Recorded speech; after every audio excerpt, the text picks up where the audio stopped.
Weewaawo okulabulwa kwa Lubaale kujja kutya kubanga Lubaale alabula ate Lubaale agenda okukuba aba amaze okukulabulira kumpi ndowooza ebbanga ddeneko oba mwaka, abamu asobola obbalabulira emyaka 6, abamu asobola obbalabulira emyaka 10. N'okula nga Lubaale ajja akulabula, n'ofumbirwa nga Lubaale ajja akulabula, n'ozaala ng'ojja olabulwa. Naye bw'asituka okukuba ate n'omwevuma n'ogaa nti yandibadde ansonyiwa naye nga ebiseera ebisinga obungi byonna azze alabula.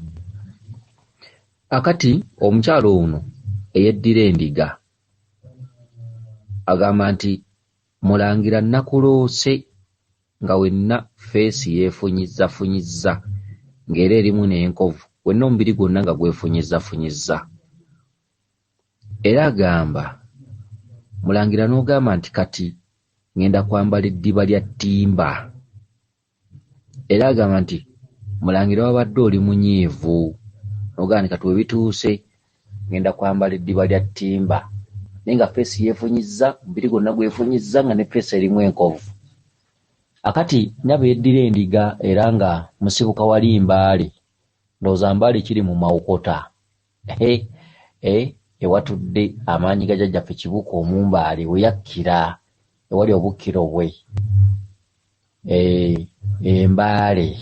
Embaale muli akaalo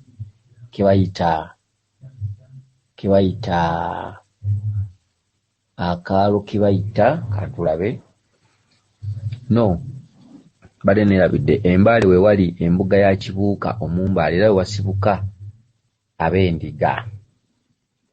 Akati ekirooto kino kikulabula, obadde toloota Mulangira nga Mulangira, oba toloota nze, wabula oloota amaanyi ago ge nayitabira nti bw'obanga Kabaka akuluma kyokka nga kye nayitabira era mujja okundootera. Oyinza okusanga omusajja ku kyalo nga yesse ennyondo era n'omuntu nga mutambula mwenna. Jjajja Kiwanuka katugambe nti ebyokulabirako mu misambu egy'enjawulo oba nnyambadde ennyota ya Kiwanuka oba eya Kabaka Ndawula oba ennyota ya Mukasa.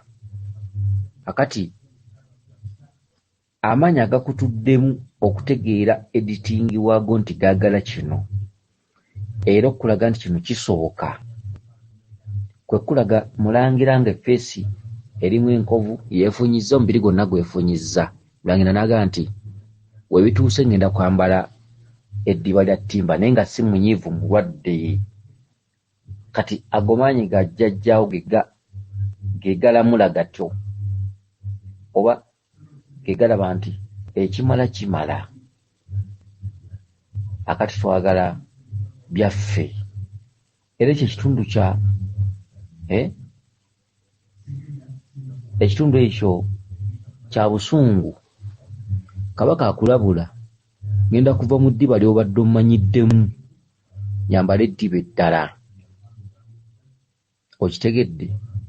Era ndowooza mu Lubaale wo mulimu ekituntundu ky'Omulongo Kizza, mulimu ekituntundu ky'Omulongo Ewalula, ate mulimu ekituntundu ky'Obwakabaka obwesigamye ku masiga 3. Obwakabaka bw'oku mazzi eryo ssiga Ddamba, Bwakabaka Ndawula ssiga Ddamba, n'Obwakabaka Bulamu ssiga Ddamba. N'olwekyo Lubaale ono ekirooto kino kibadde kya busungu ye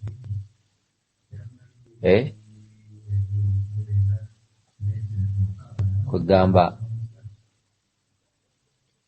olina obutekwasa nsonga yonna kubanga emisango gijja kuba gikulabudde. Ekyambalo ky'olabye feesi yeefunyizza, omubiri gwonna gwefunyizza, ne mu maaso mulimu enkovu. N'agandika ngenda ennyambala eddiba lya ttimba nga munyiivu, agenda kukyusa kkala. agenda kujja mulala ojja kubulwako gw'oyita alyoka wewenyule gwe kibooko ezisigalawo zijja kukwata ettaka akomeze agasundo kino ekisundo kiri nnyuma kino kiri ku bukyala mu mabbali kino kiri okitegedde n'olwekyo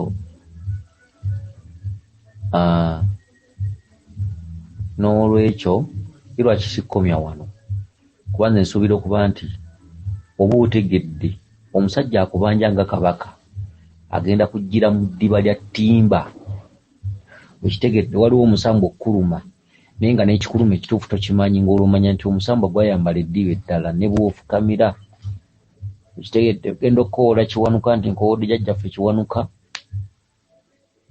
nga Kiwanuka yadduka dda nga ate mu kaseera ako waliwo ddungu kuba Balubaale abasinga obungi basaba naye ng'oluusi essaala bazireka ku byoto oluusi ku mpagi olw'ensonga nti jjajjaawe aba akyali wala